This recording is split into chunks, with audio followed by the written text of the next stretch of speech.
नमस्कार दोस्तों, स्वागत है आप सभी का आज के इस हॉरर पॉडकास्ट में। तो साथियों, आज के पॉडकास्ट में हम कर्ण पिशाचिनी साधना अनुभव का भाग 2 आपको सुनाने जा रहे हैं। साथियों, आपको हमारी कहानियाँ अच्छी लगे तो इसे लाइक करें और ऐसी ही हॉरर और रोमांचक कहानियाँ सुनने के लिए हमारे चैनल को अभी सब्सक्राइब करें। तो साथियों, ज़्यादा समय न लेते हुए आइए शुरू करते हैं आज का ये भयानक पॉडकास्ट। जैसे ही रोहन ने खिड़की की दरार से अंदर देखा तो उसकी आंखें फटी की फटी रह गई और डर के मारे उसके पसीने छूटने लगे, क्योंकि अंदर कविता विभत्स रूप में बैठी हुई तंत्र विद्या में व्यस्त थी। उसके बाल पूरे बिखरे हुए थे और आंखें बिल्कुल कर्ण पिशाचिनी की तरह, जिसे देखकर किसी की भी रूह कांप जाए। और कमरे में एक अजीब सी रोशनी फैली हुई थी, जिससे वहाँ मौजूद सब कुछ जमीन के ऊपर हवा में तैरने लगा था। सिर्फ सामान ही नहीं बल्कि खुद कविता भी हवा के ऊपर उड़ती हुई दिखाई दे रही थी। यह सब कुछ रोहन की समझ से परे था, इसीलिए वह वहां से उल्टे पांव भाग गया और जाते जाते हड़बड़ी में एक फूल का गमला उससे गिर गया। रोहन तो भाग निकला, लेकिन गमले की गिरने की आवाज से कविता की साधना टूट जाती है और इसके शरीर से कर्ण पिशाचिनी चीखती चिल्लाती हुई बाहर निकल जाती। कविता, मेरे महीनों की तपस्या को भंग कर दिया, इस रोहन को मैं जिंदा नहीं छोड़ूंगी। कविता को कुछ समझ नहीं आ रहा था, पर वो इतना समझ गई थी कि जिस दौरान कर्ण पिशाचिनी उसके शरीर में वास कर भविष्य की शक्ति की सिद्धि हासिल कर रही थी, उस दौरान किसी ने उसका ध्यान भंग कर दिया और वह रोहन ही था। कर्ण पिशाची ने उसे सब कुछ देने के बदले एक शर्त में उसका शरीर मांगा था, जिसमें वास कर वो अपनी साधना कर सके। लेकिन साधना भंग हो जाने की वजह से अब और रोहन के खून की प्यासी बन गई थी, क्योंकि अब उसे इसी सिद्धि को वापस से करने में पूरे 1 साल का समय लग जाएगा। कविता कर्ण पिशाचिनी के क्रोध को देख गिड़गिड़ाते हुए बोली, रोहन मेरा प्यार है, मैं तुम्हारे आगे हाथ जोड़ती हूँ, उसे छोड़ दो, उसे कुछ मत करना, उसके बदले में मैं कुछ भी करने के लिए तैयार हूँ।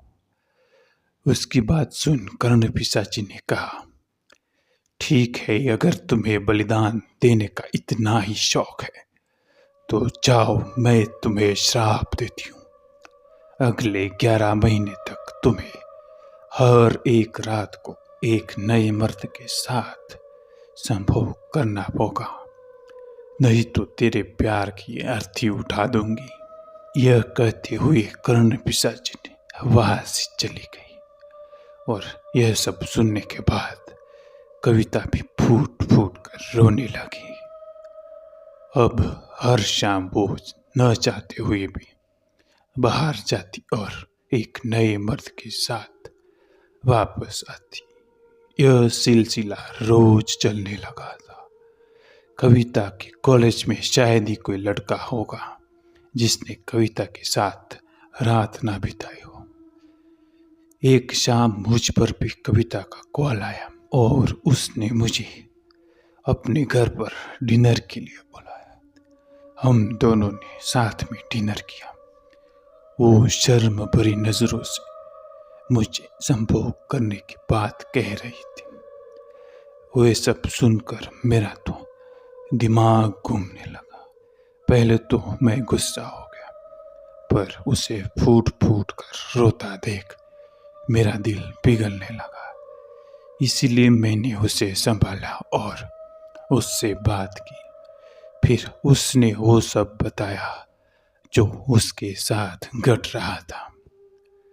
उसने ये भी बताया कि रोहन उसके साथ ब्रेकअप कर चुका है, क्योंकि कविता उसे काला जादू करने वाली लगती थी। पर आज भी कविता सिर्फ उसके जान की सलामती के लिए हर रात खुद को नीलाम करती है। और आज मेरी बारी थी। जैसे जैसे बात भूत पिशाच की होने लगी, तो मैं उसकी सारी बातें रिकॉर्ड करने लगा। वैसे तो मैं कविता की सारी बातें रिसर्च के लिए रिकॉर्ड कर रहा था, पर मुझे लगा कि रोहन को भी पता होना चाहिए कोई उससे इतना प्यार करता है।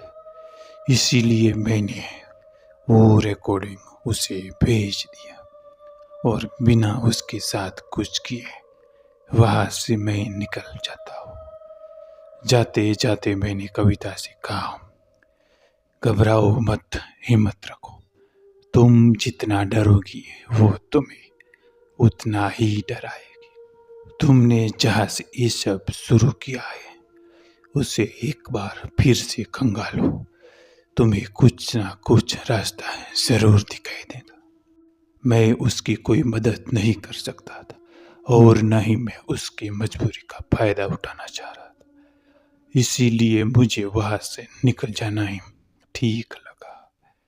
मेरे जाने के बाद कविता ने कर्ण पिशाचिनी की सिद्धि वाले किताब निकाले और उसे पढ़ने लगी।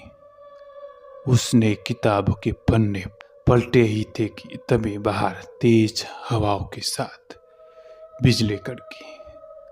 कविता तेजी से पन्ने पलट जा रही थी। अचानक वो रुक गई और एक पन्ना पीछे पलटा, जिस पर लिखा हुआ था कर्ण पिशाचिनी का श्राप। उस पूरे पन्ने को पढ़ने के बाद कविता को समझ आ गया कि उसे क्या करना है। उसके पास दो रास्ते थे। पहला, संभोग करना छोड़ दे लेकिन रोहन की जान चली जाएगी, और दूसरा था, अगर वो रोहन की जान बचाना चाहती तो उसे खुद की जान देनी होगी। कविता रोज रोज के संभोग की पीड़ा से बचना तो चाहती थी, पर उसके लिए वो रोहन को मरने नहीं दे सकती। इसीलिए उसने अपने प्यार को बचाने के लिए खुद को खत्म करने का फैसला किया। घड़ी में रात के 12 बजने ही वाले थे, पर उससे पहले कविता को कर्ण पिशाचिनी को अपनी बलि देना था, ताकि इन सभी चीजों से वह मुक्त हो जाए। इसीलिए कविता चाकू से अपनी नस काट रही थी कि इतने में वहां कर्ण पिशाचिनी आ गई और दूसरी तरफ दरवाजे पर रोहन खड़ा था। कर्ण पिशाचिनी बोली, यह गलती मत कर, तुझे जिंदा रहना होगा, तो इस तरह तुम अपनी जान नहीं दे सकते। उधर रोहन बार बार दरवाजे पर बेल बजा रहा था। कविता समझ चुकी थी कि कर्ण पिशाची ने उसे बातों में इसलिए उलझा रही थी ताकि 12 बजने के बाद वो रोहन को मार सके, और उसी लिए इसे जिंदा रखना चाहते थे, ताकि आने वाले चंद्र ग्रहण पर वह फिर से कविता के शरीर को अपना और अपनी सिद्धि प्राप्त कर सके। और अगर उसे पहले कविता की मौत हो गई तो उसे फिर से अपनी किताबों की दुनिया में वापिस चला जाना होगा। उसे तब तक किताबों में रहना होगा जब तक कोई दूसरी बार उसकी सिद्धि करने में सफल ना हो जाए। इसीलिए कविता ने खुद को खत्म करना ही सही समझा।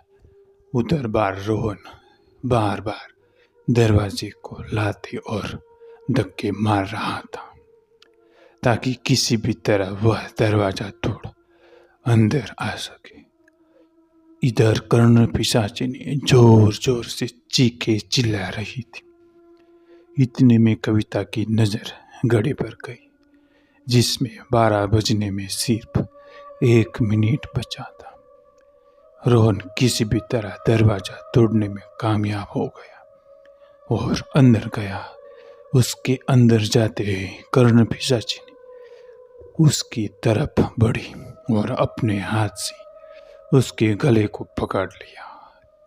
इससे पहले कि वो रोहन को कोई नुकसान पहुंचा पाते, कविता ने खुद की नस को काट लिया। कविता की नस काटते ही कर्ण पिशाचिनी ऐसे चिल्लाने लगे जैसे कोई उसे जिंदा जला रहा हो।